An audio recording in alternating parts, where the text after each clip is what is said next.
Girl,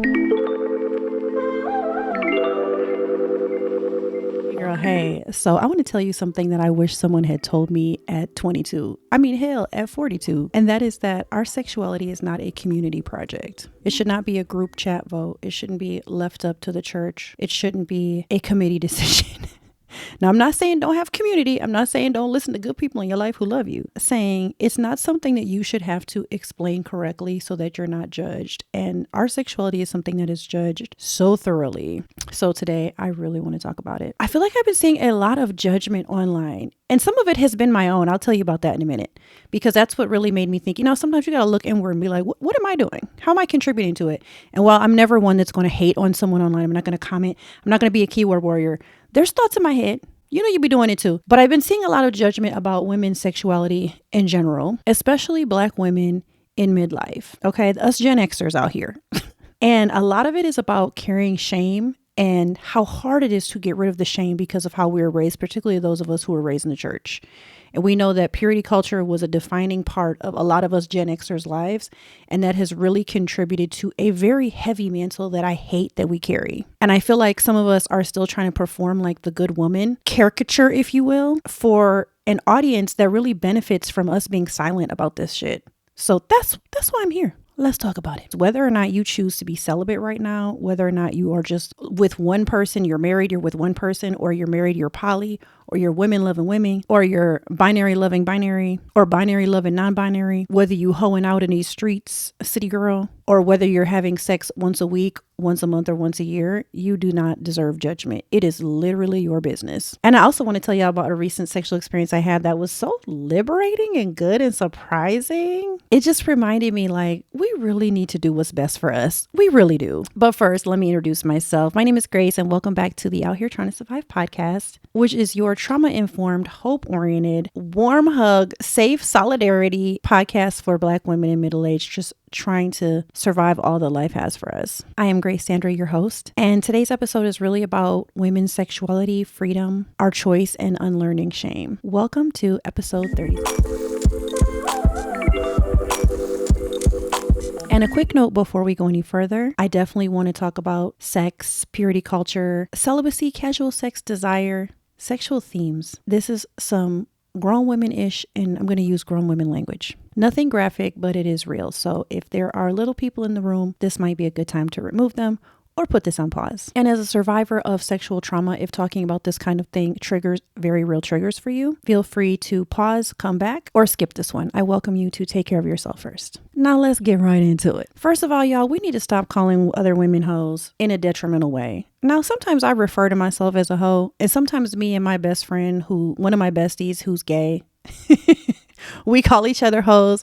But you know how Black women do. I mean, Black people in general, like we call each other sometimes names when there's trust among trust. I'm not meaning like that. I'm meaning we need to stop judging each other as women judging other women, because we're actually just doing the work of the patriarchy. Women can be misogynist, and I'm just trying to challenge us to not be misogynistic. I just think it's helpful for us to remind ourselves that the patriarchy loves when we judge each other, loves when we call each other out each other's names, loves when we shame each other, loves when we compete for men, compete for status, compete for biggest ass, whatever. Right now, there is this weird icky cultural trend where patriarchy society and very toxic men really want women to compete with each other between this weird caste system of wives and hoes. And sometimes men podcasters, they really do create this horrible dichotomy as if that's really a thing. It's not a thing. But anyway, sorry, I get a little triggered when I think about that because I really hate that dynamic.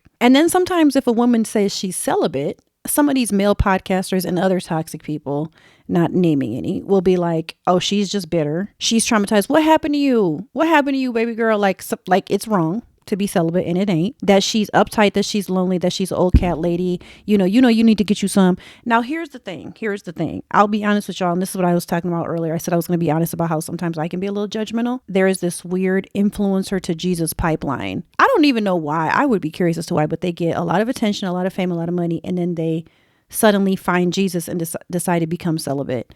But one of the influencers that I follow, she was on a show that I love, a reality show I absolutely love and cannot get enough of, called Too Hot to Handle Season 5, where they're not allowed to touch each other. And if people touch each other, they got to pay money. It's just a really interesting show. She went on that, and I think she later went on A Perfect Match. And I watched her on that one too. And I started following her because I just thought she was, pretty and interesting. And I liked her on the shows. And then she started doing like curly hair tutorials. And so I started following her. And then I noticed along the way at some point, she decided to take her faith more seriously and then become celibate. I was just like, oh. Now, again, I didn't like write her and be like, you should never be celibate, Christine, or anything like that. Because let me explain where I'm coming from. I'm really coming from the deeply evangelical. I was raised, if you even show the top part of your cleavage, you're a sinner, essentially. And purity culture was a big part of harming me in my sexuality and as a kid, and went on to create unnecessary sexual trauma for me. It went on to create years and years of shame around sex and sexuality for decades.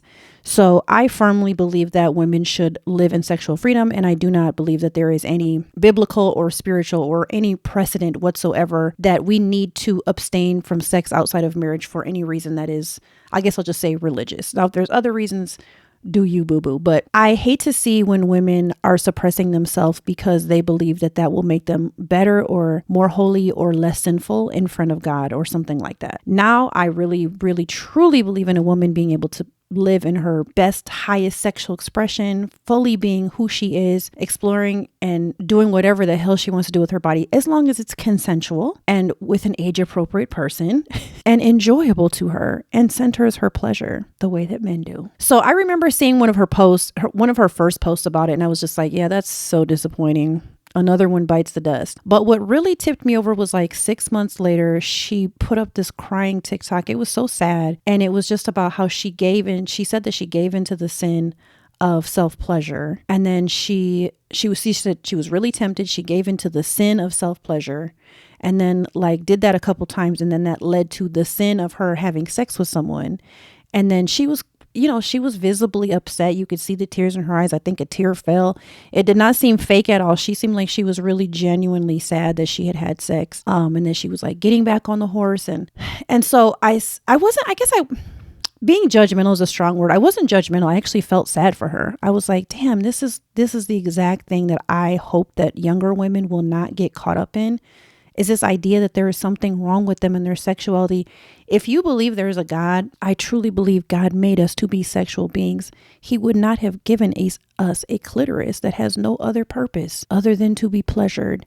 If he wanted it to sit there for 6 months, 10 months, 5 months, a year, 5 years, 10 years without being touched. Y'all be so for real. Just think about that for a second. If you really believe that God created the human being, do you think he gave you a clitoris that has no other purpose on your body but to be pleasured? Do you think that he meant for you not to touch that yourself? I want you to really think about that for a second. A woman's body is not just meant to make children. I think we all know that, but I feel like sometimes it does need to be said out loud. A woman's boobs are not just meant to be expressors of milk. Otherwise, these nipples would not have nerve endings. I think we know that these boobs were multi-purpose. Okay, these boobs are multi-purpose. But anyway, so I left a comment and it was very nice. It was very respectful. And I just said, listen, our bodies are not even meant, like a woman's body is not even meant to go for long, long, long periods of time. I was like, please undo yourself from this idea that it's a sin to self-pleasure. There's a lot of proof now that when you don't use your clitoris, it shrinks, especially middle-aged women. If you don't use it, you lose it. Baby, you are not meant to ignore your clitoris. Please don't ignore it. I just left a comment and I just said, I hope you will reevaluate and really think about this, because it's really sad to me to see you really upset about doing something as simple as self-pleasuring, and what you did is not a sin. I was just trying to release her from guilt and shame. And she didn't respond. A few other people wrote me back and were like, you don't know what you're talking about. You've never read the Bible. As if I wasn't like a whole minister for 16 years and went to seminary and taught the Bible and preached in churches. Yes, I have, boo. Yes, I have. And for the record, I do not believe there is a precedent. I do not believe there is any sort of biblical verses, stories, anything that supports a woman not being able to sexual pleasure. And beyond that, I don't even believe that the Bible says that it is a sin to have sex outside of marriage. I think there's a lot of passages that people have not translated correctly, but that's a whole other topic for another day. And then the final one is, if a woman has the nerve to be sexually free and be out here in these streets living her best whole life, people are going to call her fast and loose. And you know, hoes, city girls, she's for the streets. That's why she can't keep a man. What else do they say? I'm sure there's more. And really, at the end of the day, why can't we just let women choose what's best for them? And that was why I felt somewhat convicted when I had that strong response about Christine. Again, it was more about sadness for her. If that's what she chooses, fine. But I just can't think of anything sadder than a woman being horny, and trying to resist even self-pleasuring is insane amount of torture that we do not need to put ourselves through. So it's not judgment, but I do want to let her choose. We need to let women choose. If another woman is allowed to live a different way that I think is right or wrong, then I have to admit that I've been living under rules for myself that I didn't choose, whether that's right or wrong. The bigger thing, the deeper issue, is that as Black women, we need to remember, especially Black American women, that our sexuality was chosen for us. That is in our historical past, we still have trauma memories deep in ourselves that we carry from being consistently raped and consistently used just to create children that were part of chattel slavery and consistently medically experimented on. And just as women in general, we've been consistently assaulted and essayed in a million different ways by a lot of family members, frankly. And if we look at how we have historically been controlled and judged and stereotyped and punished for our sexuality, it feels like the way that we rebel against the patriarchy and all of that is to live as freely as we want and do exactly what the F we want to do with our body. That is the freedom. That's the big FU. Like, okay, this is my historical lineage, but now I'm going to choose exactly what I want. So yeah, it's not just like mean girl energy. I think when we look at another woman's sexuality, it's bigger than that. It's like, we're just being dumb. It's programming. Honestly, it's literally taking on what society has programmed us to do. And that is to attack another woman about something that's really none of our business. And I mean, we all know this, but whenever we attack another woman, it's just an outdated survival strategy. We all know that. It's a survival strategy that we have not reevaluated.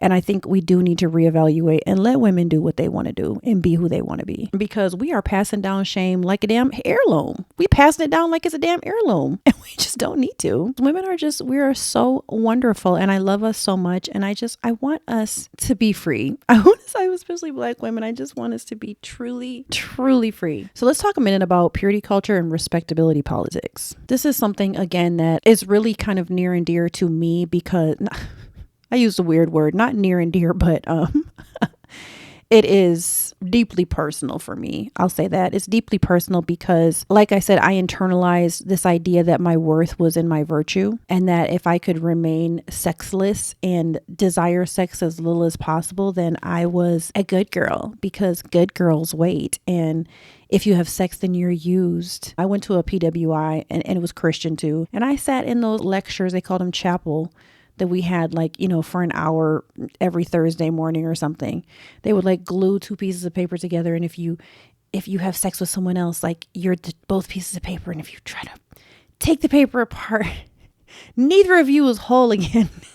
Put like the fear of God in us about sex, and it made us feel like our body was dangerous and desire was sinful and desire was wrong, even though we're legitimately humans with estrogen and testosterone and progesterone and things that make us horny. I was also taught that men's urges were normal, very, very normal, but women's urges were shameful. If you could just find yourself a husband, then it was like a permission slip, and then you could just do whatever you wanted. Well, except for anal. For those of you who didn't grow up in purity culture, please thank God. Please thank God. But for those of us that did, it wasn't about rules. It was identity. It wasn't just rules, which it was rules, but it was also this bigger thing of identity. And you could hang your identity on it. I'm a good woman because I don't have sex. I'm a good woman because I don't desire sex. And then life hits, dating and breakups and thinking you were going to be with one person and then you're not, and then you get married or somebody cheats on you and then you leave and then you're single, and then midlife happens and children in there and postpartum and perimenopause, and suddenly those rules don't fit anymore at all. But what you have left is just guilt and shame and confusion about this whole issue. For me, I was someone who was assaulted as a little kid. After I got divorced the first time, I did still feel some guilt, even though I was like, I think I'm okay to be having sex outside of marriage. But there was still something in me so brainwashed that I thought I should get married sooner, because that way it will at least release some of the guilt of having all of this sex. And I ended up in part rushing into this wasn't a big part of it, but it was a part of it. Rushing into a marriage with someone who ended up abusing me so horrifically and ended up being such a horrific man, because I thought in some small part of my brain, at least God will be more happy with me because at least I'm not having sex outside of marriage. Like, I'm ashamed to even say that out loud, that that's true. That's how small-minded I was thinking. I would say that was probably 10%. If there was 4 reasons why I made the choice to get married again really quickly, it was probably number 5 or number 6, but it was on the list. Okay. It was on the list, and it's not real world. And I'm really sad that that was on the list at all. And I'm really sad that respectability politics is still a big thing. But honestly, I feel like our biggest ops with this are black men. I feel like black men are the one who really parade respectability politics around for black women. I don't think we are each other's biggest problem. Honestly, I think it's not even black men. It's everybody. It's literally everybody. It's black men. It's white women. It's patriarchy. It's society. It's culture. And it's all basically shoving respectability politics down women's throat, but especially about our sexuality, and telling us if we're quiet enough or small enough or respectable enough or educated enough, then we'll be chosen. But then, always the catch-22, like, you can't be broke, gotta have a good job, but don't let a black woman make too much money. Then she's too intimidating, etc., etc. And I mean, what I've realized is I can be celibate, be out here a hoe in these streets, married, divorced, quiet, educated, polite, and I feel like people are still able to project onto me and others, which we can clearly see. And so there was one point where I just, about the sexuality issue in particular, just asked myself, if I cannot control what other people are going to project onto me or how they're going to see me, then why am I still living as if I can control it? Like, why am I not doing what I want to do and figuring out who I am and what I really value, essentially living my best life without shame and without guilt and without fear of people's projections or just weird religious psychosis bullshit. Because y'all, that shame is a leash. Shame is really a leash, and it will really have you out here in these streets just being unhappy, walking around holding our own leash as if someone else is holding on to it. And it's just weird. It's not freedom. It's not the life that I would want to have, and it's not the life that I want you to have. Your body is yours. Celibacy is valid, and being a hoe out here in these streets is valid too, and everything in between. I think there are good reasons to pursue celibacy. In 2025, I pursued 90 days of celibacy. At first, I was going to go 6 months, but them 90 days was so damn challenging. I wanted to do it for a few because I felt like I wanted to heal. I was feeling tired. Part of me that wasn't interested, at least I thought. If you feel like you're spiritual, if you feel like you're focusing on a major goal, or you're focusing on a fitness goal, or you want to rearrange all that sexual energy into writing a book or into a fitness goal, like I said, or maybe you're asexual, or you're just trying to protect your peace in a big, big way, or you just don't want to, just don't do it. Now, I tried for them 90 days. It was in part because I had just come off of a situationship that had given me a lot of anxiety. This was like early 2025. I thought maybe 90 days of reset will really help me. But 60 days in, I was like, my body was like, girl, what is you doing? Because I haven't went 90 days without sex for, I don't even know how many years. I mean, it's been years. I literally don't even know when the last time I went 90 days. I'm not cut out to be going 90 days without sex. I'm just not. That's just me. But I do think that time actually was helpful. I think I ended up breaking it at like, I don't even know. It was like day 63, 64, maybe 70. I don't even remember. But all I know is I did not make it. But I do think the time I did pursue that celibacy was helpful for me. I used to have a girlfriend. We're not friends anymore, but she decided to go a year without sex after she got out of an abusive marriage. And for her, it was her healing time. And then when she got out, she was a ho. She had more hoeing than Santa. Okay. So I loved to see how she did that year, and then how she went crazy and was just living her best sexual life. I mean, her best. I saw the value in that when she did it. And I was like, I know I don't want to do a year, but I do think that it would be good for me to take a break and kind of see I think what became clear for me, even that shorter amount of time, the 62 days or whatever I made, was that I really don't owe anybody access to my body. And I think that, not that I believed that before, but it just kind of crystallized. Like that time away from sex just crystallized some things for me. It also helped me to really realize like why I like doing it. And I realized, yeah, some of this is about connection and some of it is about pleasure and some of it is about reclaiming myself and reclaim what's been lost. And some of it was about I'm single, I'm horny, I'm in a sexual peak and I'm grown and I can do what I want. You know, it's kind of like a combination of all of those things besides pleasure. But sometimes pleasure is enough. You don't even need to explain more than that. People will really villainize you for that. Like if you just come out and say like, yeah, I really like this shit, they will find a way to villainize you. Like I remember one time somebody saying to me, this was a long time ago, it was like over 10 years ago, but a woman she said something like, we all know how much Grace likes sex. And I was just like, now, at that time, I was not evolved in my thinking about this. And so I felt shame. I immediately felt shame. I didn't say anything to her because she said it in front of other people. I just like, you know, kind of like took it. But now I would be like, what the does that mean? I would probably address it immediately. Like, and yes, I'm a human.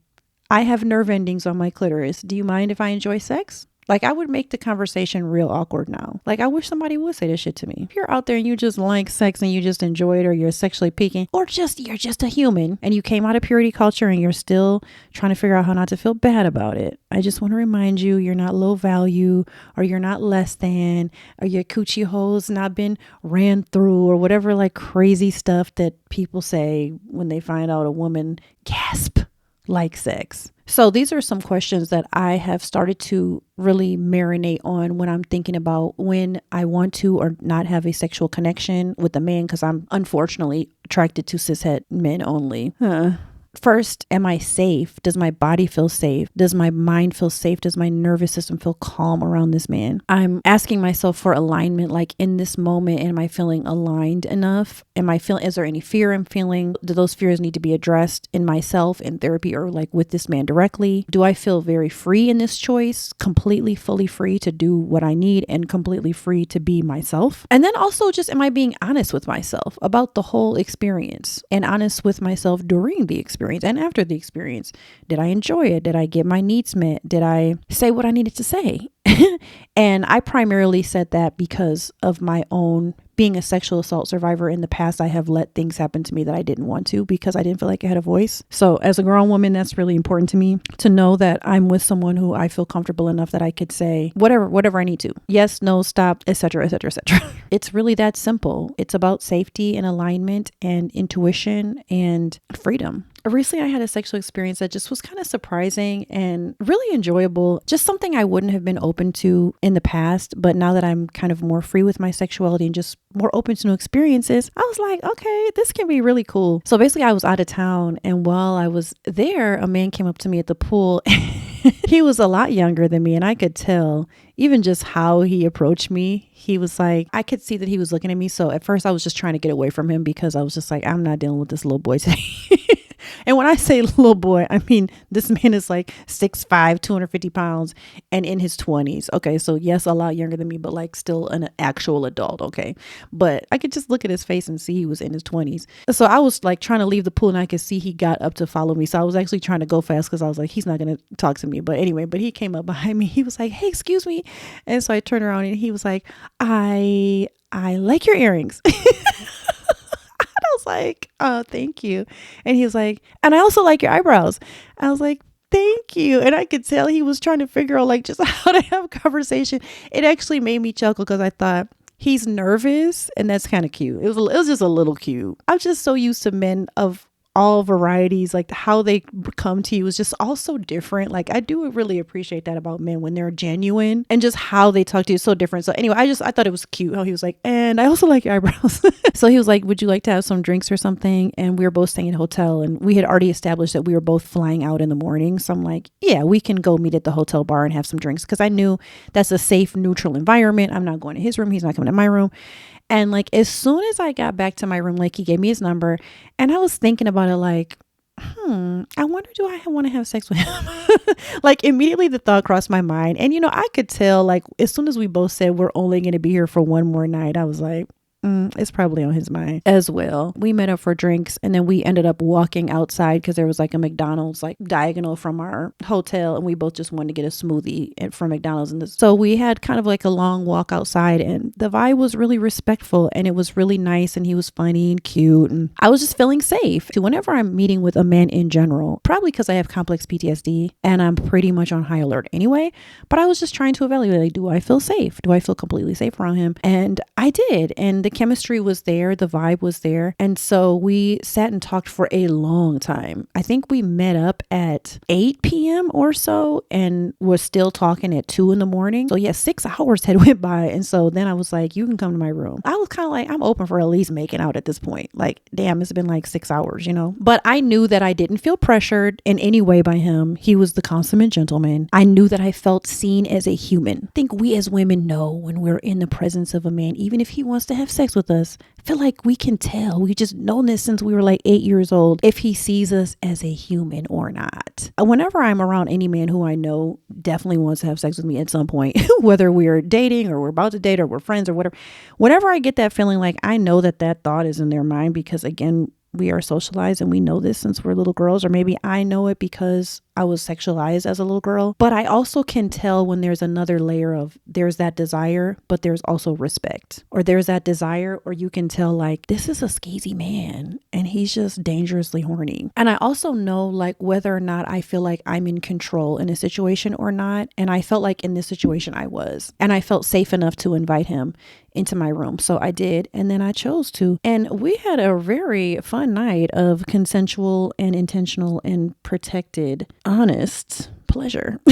And it wasn't pretending that it was more than it was, because we both knew we are both living in different states and we're never going to see each other again, besides the ginormous age gap of more than 20 years. No promising, you know, not like nobody's bargaining, like, please see me as a human. You know, I would just never at this point in my life. When there's two adults who are consensually taking part, and then, you know, in that case, just returning normal lives. And I had said to him, like, we don't need to text each other after this. Like, it's all good. It's so nice meeting you. It's a little awkward at the end when he was leaving, because he did ask if he could sleep in the room, and I was like, no, I would just feel comfortable with you going back to your own room. Also, I don't want to risk being all cozy and booed up and then miss my flight in the morning, because I had to get up at 4 a.m. to catch my flight. But afterwards, what I felt was great. I felt so wonderful, and I felt really cared for. In the morning, in the Uber on the way to the airport, and while I was at the airport, I just kept thinking about various parts of it, and I was like, that was so much fun. I just kept thinking about like how great it was, how I felt no shame, no regret, no sadness. I just felt calm and present with my body, and really happy that I made that choice. Even proud of myself for making a choice for me and not letting the weird religious psychosis, purity culture bullshit that I grew up with like influence a choice to do something that wasn't reckless or self-harm, or me trying to be picked or chosen or being a pick-misha. It was just a choice I made from agency, and not just the sex necessarily, but the allowing myself to just have pleasure, guilt-free, shame-free, consensual pleasure. Agency is a big deal, because, you know, one thing that men have always had is they've had agency over their body and always had access to sex. And if they haven't had access, they've taken it. One thing that they have tried to keep from women is for us having our own sexual agency. And if we do, there's punishment. And so the last thing I'm going to do is punish myself for allowing myself to have sexual agency that I really enjoyed and really loved. Because the thing is a woman with sexual agency is very hard to control, and people in your life do not like that ish. Even though we said we weren't going to text each other, we had each other's numbers, and then we both, at some point he said, hey, thank you so much. That was so great. I had such a great time. So I was like, oh my God, I did too. I really enjoyed it. I really enjoyed meeting you. Like, we talked about how much we enjoyed meeting each other. And then we texted each other on Christmas and wished each other Merry Christmas. And he texted me on my birthday, and we've just had like a few interactions, and they've been so wholesome. It's just been so wholesome, and we're not like trying to talk to each other or keep in touch or anything like that, but it continued to be a good experience afterwards. You know, I'm not suggesting that we all go out there and have one night stands randomly, but when they do, when it does align like that, when the stars align, girl, just go do it and have some fun, please. So finally, the last part of this episode is how I really deprogrammed myself from purity culture and shame. It wasn't just purely intellectual, as you can surmise. You know, I didn't just read a quote like sex is a natural part of life and then be like, oh my gosh, The light bulb just went off. I am free. The purity culture shame, like a lot of other shame that is thrust on women, it's stored in our gut, in our stomach, in our nervous system, in our pelvis, in the thoughts that we have afterwards, and all the programming that we have been part of. And for me, deprogramming really looked like asking myself, what do I really believe? I actually did do some research about what the Bible says about sex and sexuality, but there are some people I know would be like, oh my God, you're sexually out there, so you're not a Christian anymore.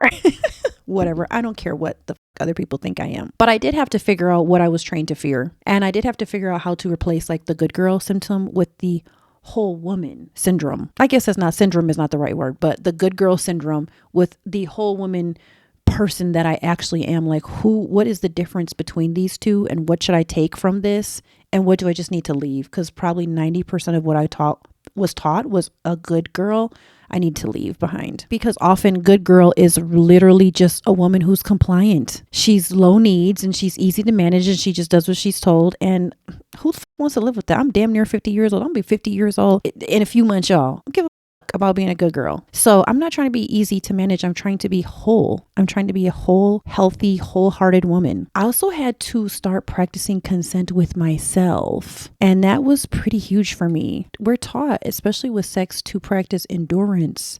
Just take it. Take that dick. You know, they be saying that sometimes. Take that. I mean, seriously. And I feel like a lot of my adult life, I did that. I was like, let me just figure out how to endure, even when it's hurting. I mean, that's more of a symptom of me being a survivor of sexual assault as a young kid and not having a voice, and just literally learning how to take that dick. And now, again, like part of the agency aspect for me and deprogramming myself is asking myself, do I want this? Do I want it right now? Do I want it with this person? Would doing this make me feel better? Would it make me feel worse? Would doing this make me feel safer? Can I change my mind with this person? Do I feel safe enough to change my mind? Do I feel safe enough to change my mind mid-act? Because you'll really get to know who a man is if you decide halfway through that you're done, that you're something happened, you change your mind, you will know who that man is. Another big one was dropping the imaginary audience of all of these little voices that lived in my head, of all these people over the years who have influenced me in this area. And I had to decide that I don't give a fuck no more what they think. A lot of my choices were very haunted by this imaginary crowd. You know, the aunties and the church ladies and the preachers and the pastors and the books. And, I read T.D. Jakes' Women Thou Art Loosed when I was 19. And what would he think? What would T.D. Jakes think about what I'm doing? A lot of years went by where I was in that space where like this public courtroom of people who I barely even know. I mean, I've never even met T.D. Jakes had influence in my head. That's not cool. Y'all, the biggest thing that I did that really freed me was releasing myself from shame very intentionally. And, in sex, what aftercare is, where, if a man goes to get a warm towel, that's some nice aftercare. Can appreciate some good aftercare. I feel like the aftercare for ourselves is releasing shame immediately, whether it's committed sex or random, casual. Our body is still processing all of this and having an emotional response. For me, for a long time, for a really long time, anytime I had a new partner, I would start crying immediately after. Like I said, I've had quite a bit of sexual trauma. My abuser was my father. And so the trauma was it was a very deep layer. I guess I'll just say that. It was 7 years or so of abuse from him. Then I was raped when I was a teenager. And then later again, when I was in my 30s. And so anytime after I was married, the first time I was married almost 15 years. But anytime after that, there was a long time where anytime I had a new partner, I actually told them beforehand, like at some point I might start crying really hard. And it was kind of involuntary, y'all. It wasn't like it wasn't even like my feelings was hurting, my body was hurting. It was just like my body involuntarily started bawling my eyes out. I realized I need to do some aftercare myself. But the big thing that I did for my aftercare was checking in with myself and telling myself like, hey, you're safe. If I was, obviously. And most of these times I was. I felt safe enough to cry because I was safe. You made this choice. You don't have to feel shame about this choice. You're not bad. You're not a bad person.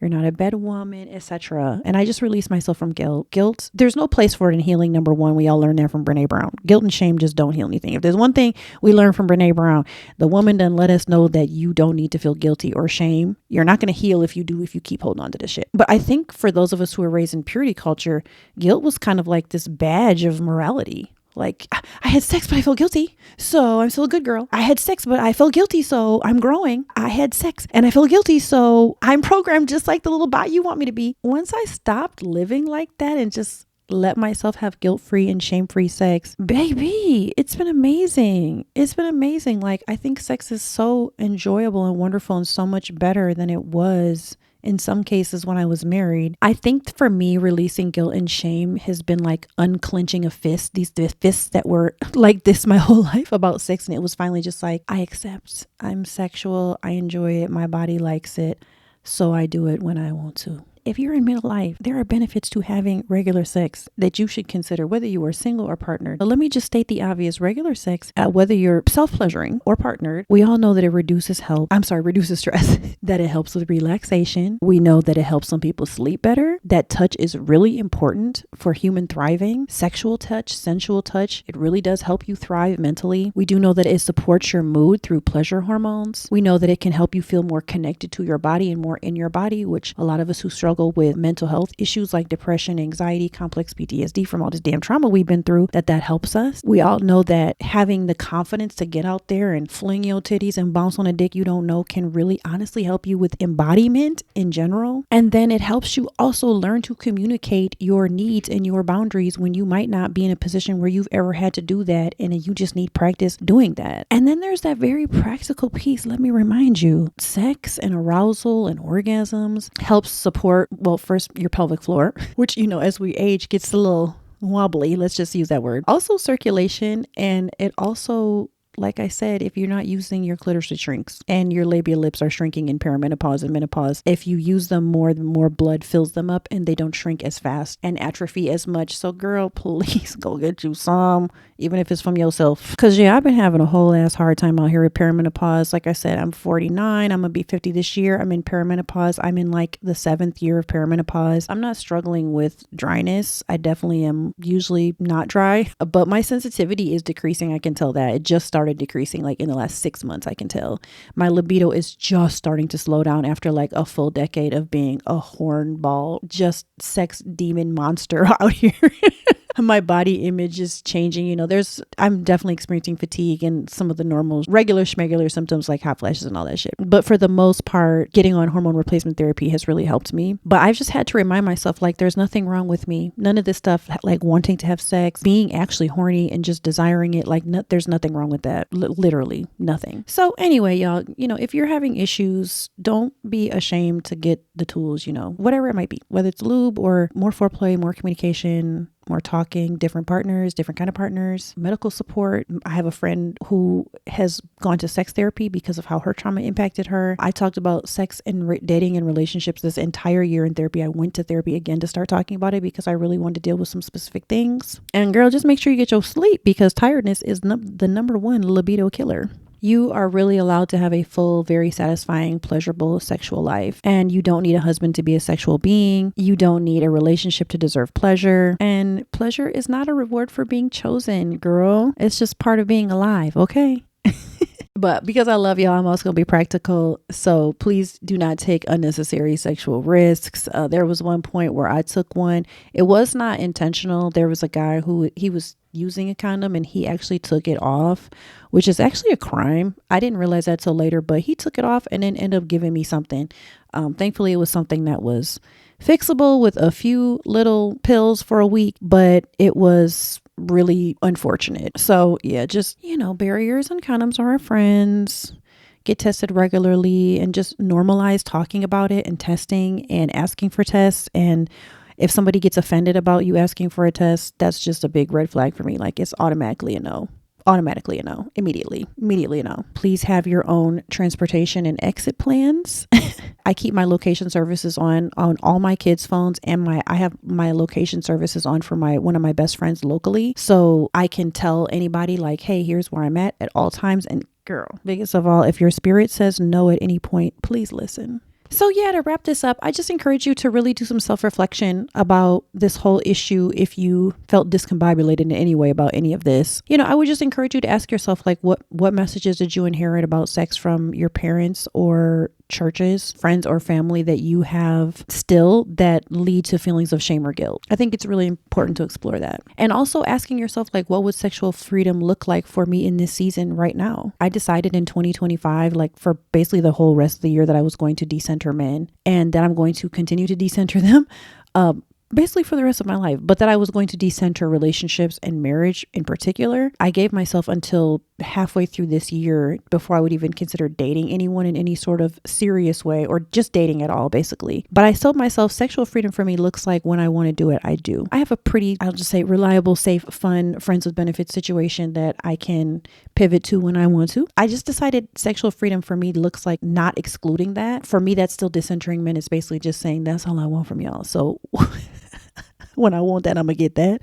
But other than that, and that situation is really, really safe and reciprocal and mutual. Like we have very similar rules and boundaries with each other. So it's very uncomplicated, very drama free, and I absolutely love it. If this episode gave you language or it's something that you feel like another sister would benefit from, please share it. For us middle-aged women, it's just really helpful to know that we are not too old to be sexual or to be desired. Like, that's just a lie of the patriarchy. We can enjoy sex right up until we're 102, okay? And we're not too old to change our mind about what we want. I mean, I just literally changed my mind about never wanting to get married again. Like, literally in the last 3 months, I just decided that. We're not too old to live shame-free, like, fun sexual lives. And we're not too old to be whole and healthy. I believe that we are braver than we believe. Like Winnie the Pooh. If you enjoyed this episode, again, please like and share and subscribe. If you're on Apple, subscribe on Apple, and please leave me some reviews on Apple, please. On Spotify or wherever you're at. I have a book called Grace Actually, Memoirs of Life, Faith, Loss, and Black Womanhood. Please pick this up on Amazon. If you like the kind of stories I tell, this book is full of those kind of stories. It's very memoir-ish. And please subscribe to my Substack. I'm going to start trying to write either once every other week or once a month. I started off this journey online as a writer and I have woefully abandoned it. And if you'd like to leave me any comments privately, you can email me at outheretryingtosurvive@gmail.com. Thank you so much if you stayed to the end. I appreciate you. I know that you could be anywhere on these internets. If you choose to be here with me, I appreciate you. I hope you go have some fun with yourself or with someone else tonight. Bye, y'all.